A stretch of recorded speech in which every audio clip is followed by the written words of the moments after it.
Բաղրամյան 26-ից մոտ 70-80 մետր այս կողմ Պրոշյանի խաչմերուկում Բաքվում պահվող 19 հայ գերիներին ազատ արձակելու պահանջով հավաքված ցուցարարները ճիշտ այս հատվածում էին հավաքվել եւ ուղերձները այստեղից էին հղում, մոտենալ հնարավոր չէր։ Թե արդյոք ներսում նախագահականում Միացյալ Նահանգների փոխնախագահ Ջեյ Վենսը լսեց ազատություն բոլոր գերիներին բացականչությունները, թե ոչ, դժվար է ասել, սակայն դրանք անդադար էին հնչում այստեղ ակցիայի ողջ ընթացքում, որն ավարտվեց պաշտոնական հանդիպման մեկնարկից որոշ ժամանակ անց ոստիկանական շղթան իմ հետևում է, մեկ այսպիսի շղթա էլ կա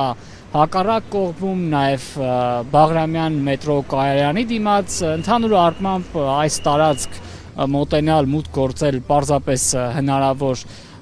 չէ։ Free Armenian hostages! Free Armenian hostages! Արդյոք հավաքվածների ուղերձները տեղ կհասնեն թե ոչ, դժվար է ասել, սակայն այս օրերին փոխնախագահային ուղղվող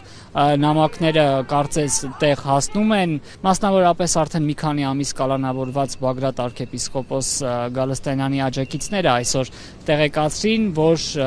Վենսին ուղղված նրա նամակը փոխնախագահի գրասենյակ է հասել, նաև շնորհակալություն են հայտնել նամակի համար։ Տավուշի թեմի նախկին առաջնորդը մասնավորապես խնդրել է ազատ արձակել հայ գերիներին։ Գերիներից շատերը վերջին օրերին, ինչպես գիտեք, երկարաժամկետ ազատազրկման դատապարտվեցին, ռազմաքաղաքական ղեկավարության որոշ ներկայացուցիչներ ցմահ ազատազրկման դատապարտվեցին։ Այս կոչով նամակներ Վենսին նաև այլ կազմակերպություններ են հղել, իրավապաշտպան տասնյակ կազմակերպություններ, նաև Արցախի մարդու իրավունքների պաշտպան Գեղամ Ստեփանյանը, նախկին օմբուդսմեն Արտակ Բեգլարյանը նույն ուղերձներով նամակներ են հղել Միացյալ Նահանգների փոխնախագահին, թե արդյոք վաղը Բաքվում